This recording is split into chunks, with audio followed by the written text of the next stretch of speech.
Hello. You know what? I came on. I want to talk about something really, really quick. I want to talk about why successful women still feel unsafe when it comes to money.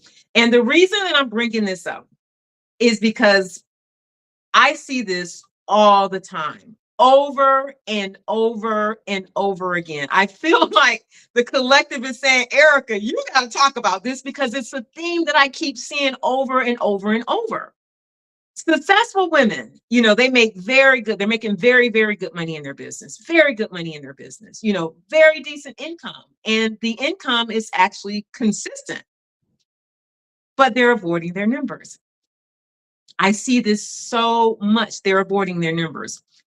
A lot of times when the business owners come to me, they come to me for access to capital. And I'll ask them things like, and this doesn't, the access to capital piece, I don't want that to trip you up because I see it with people coming for wanting access to capital. And I see it in people that's also self-funding their business. When you ask them things such as, okay, what are your net profits? What are your gross profits? What are your costs per acquisitions? They don't know. And a lot of times they'll tell me, Erica, I'm not good with numbers. Erica, I'm bad with numbers. They're avoiding their numbers. So I want to say this, and I want to say this lovingly, because there is a lot of shame and guilt that they're carrying when it comes to money. And it looks like this. It looks like the business is really successful. Clients are coming in, revenue's coming in. People assume on the outside that they have it all together. Everything looks really, really good in their business. But what they don't know behind the scenes is they're avoiding looking at their numbers. They're panicking before financial decisions.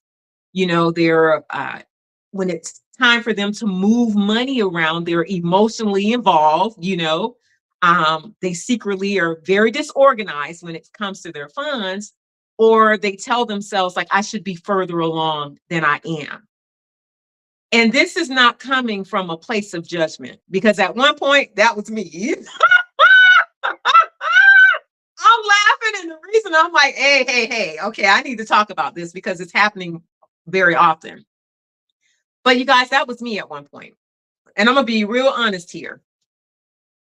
At one point in my business, I determined if the business was doing good by looking at the beginning balance of my business checking account and the ending balance. And if there was money at the end, I'm like, I'm good.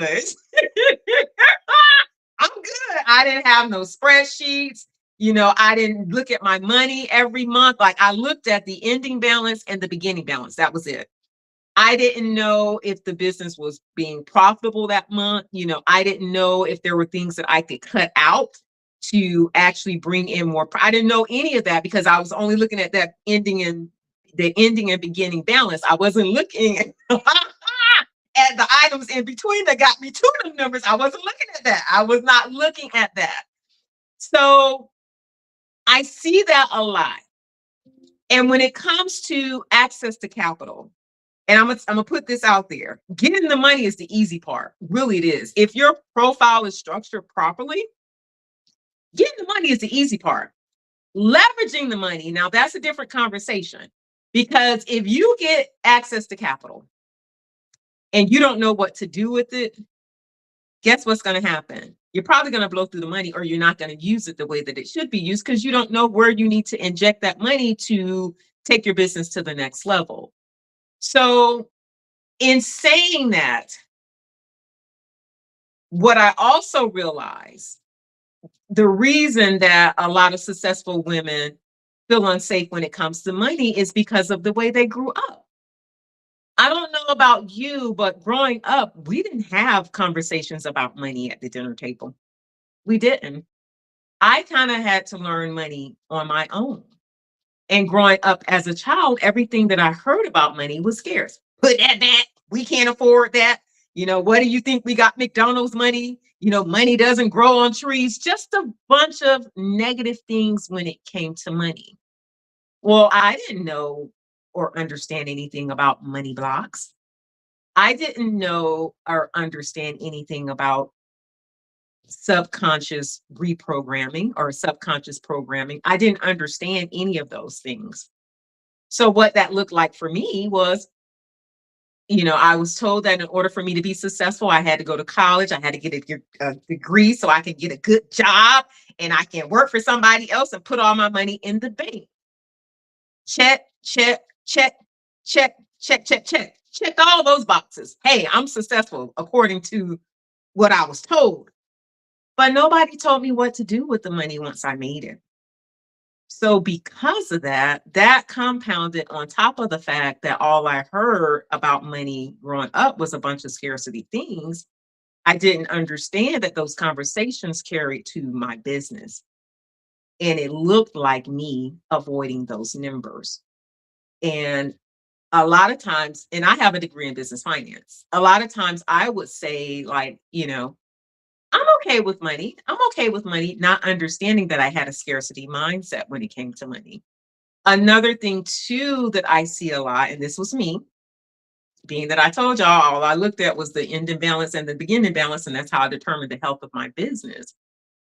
I didn't understand that I also had a mentality that if I want something, oh, I'm gonna get it. I'm gonna get it. If I have money in that account, oh baby, that was purchased. If it's something that I wanted, I was gonna get it. Not, because I felt like I could afford it. Not understanding the fact that just because you think you can afford something doesn't mean that you should buy it. Did not have that conversation at all. And I didn't understand either that the reason that I had that kind of mentality is because when you hear a bunch of scarcity conversations as a child, for me, anyways, when I did get into a position where I was making good money, subconsciously I said to myself, if I want something, I can get it. I'm going to get it. Because growing up as a child, I always heard we can't afford that. Put that back. What do you think? We got McDonald's money. Put that back. You can't go there because we can't afford it. So when I got the opportunity as an adult to afford things, it was like, oh, I'm getting it. I'm not having that conversation about we can't afford anything. Oh, if I want it, I'm gonna get it. So I know that I'm not the only person because I see this happening so many times with the women coming before me, coming after me. They're in that same conversation. But this is a conversation that a lot of times we don't have. We don't have because we don't want to take off that mask and let people know that, I don't have it all together like you think I do. And there's nothing wrong with that. There's no shame in that. The only thing is this is where you are, this is where you want to be. There's a gap there. How are we going to fill that gap? That's it. There is no shame. It's no like I should be further along than this or, all this money went through my hands. Mm-mm. Time out for that because there's no judgment when it comes to where you are. You are where you are because that's where you're supposed to be. That's where you're supposed to be. There is no judgment. It's just that now there's an awareness there. Like, oh, wait a minute. I want to do better. I want to do better. I know that I have a pattern of doing certain things, but I've come to a point in my life that I want to do better. And now that I want to do better, what am I going to do about that? That's the only conversation that, we need to have. No judgment, no guilt, no shame, none of that. Because at the end of the day, I always tell my clients when the student is ready, the teacher will appear. And I'm going to say that again. When the student is ready, the teacher will appear. Anything you want in your life, when you think about it, when you put that stake in the sand and you said no more, you decided like I'm not doing this anymore, 9 times out of 10, somewhere, somehow you probably ran into a YouTube video, you saw somebody on LinkedIn or just anything. Synchronicities happen where something actually appeared And it appeared because you were ready for it. So that's the thing. When you're ready for things, when you put that stake in the sand and you say no more, and you're serious about that, you start moving different and things start to shift around you. So that's the conversation, that I want us to have is if you're in a place where you're like, no more, no more. I want to be a better leader when it comes to my money, because at the end of the day, sometimes we think it's a strategy issue. Oh, I need to track my money. Oh, I need to, look at my numbers. It's not necessarily a strategy issue because you can hire an accountant and still say to yourself, I'm bad with numbers. So it's not a strategy issue, it's a leadership issue. It's a self-trust issue. It's you trusting yourself with money and you being the leader over money. And that is a nervous system regulation thing because I have clients making seven figures and still feel unsafe with money. They still are panicking like, oh my God, money didn't come in this month. Oh my God, and they freak out. And you're like, but you made seven figures. Like, where is that coming from? So it doesn't matter how much you're making. Because at the end of the day, if you haven't addressed that root issue of where that money story is actually coming, what's going to happen is your revenue is going to increase, but those same issues are still going to be there. And you can hire an accountant, you can hire a bookkeeper, you can hire a CFO. If you don't address those issues at the root cause of them, they're still going to be there. And that's why, too, we see a lot of companies or people, get these, do very successful in their business, very successful. And then all of a sudden you see like Pinky Cole, she ended up filing bankrupt because she wasn't keeping up with the numbers. She had somebody else keeping up with the numbers, but she wasn't checking up on them. I have a friend that actually ran a seven-figure business.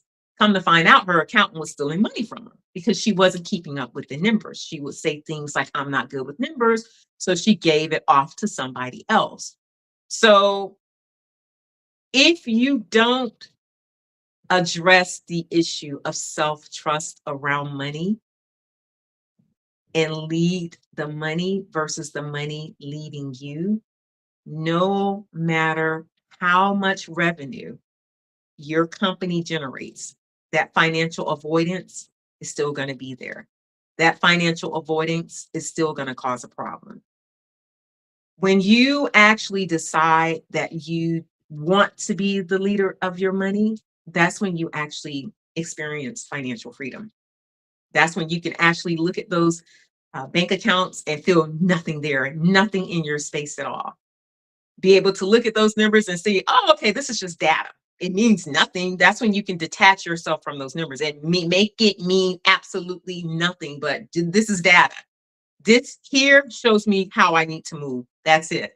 That's when you actually can develop a financial peace when it comes to money. That's when you can actually be able to structure your money, strategize with your money, because at the end of the day, money is your friend.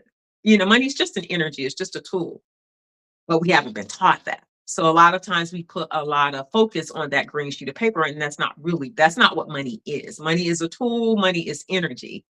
And once you can develop that relationship with it, where you like, this is my money, we tight over here, we tight over here. Like this is, hey, we doing this today. When you can wake up in that energy, like, let's go, let's go, let's go. Let's see what's coming through today. Money, how you gonna show up? How we rolling today? What we doing today? How we rolling today?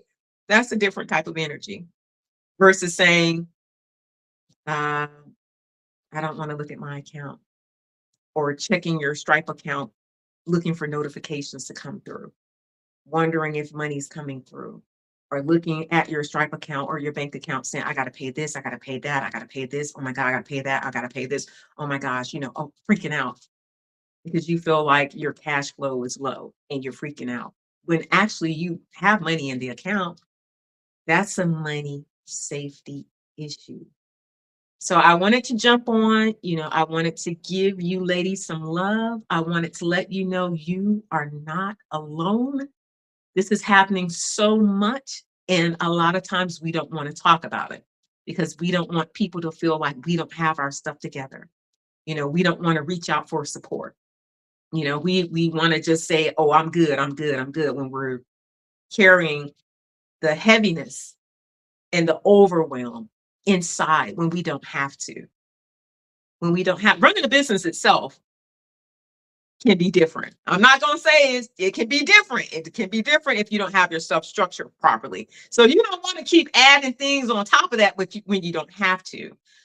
One of the things that I've done to combat this is I actually have a course coming up called Capital CEO. If anything that I said resonated with you, if you're like, secretly, because I see you, you don't want to give me a heart like or anything because you don't want people to know that this could be you. I get it. Secret squirrel, secret squirrel. I get it. But let me be honest. If anything that I said resonated with you, I want you to DM me or, put a comment CEO in the chat box, and I will reach out to you and I can tell you more about, what I actually have that, we can just chat about it. No pitch, none of that, because I'm not one of those type of people. But I can just let you know what I actually have and we can have a talk about it. Okay. But I wanted to, this is something that dropped in my spirit. I've been seeing this over and over and over again. And I feel like the collective needs to have a conversation, or the collective wants to have a conversation to let the ladies know you don't have to keep hiding. You don't have to keep hiding. You don't have to feel like you have everything together. You don't have to feel like I don't want to ask for help. Like none of that. Because at the end of the day, you will be so surprised at how many other women are suffering in silence just like you, but they're afraid to put their hands up. No more, ladies. No more. Talk to you soon. Bye, everybody.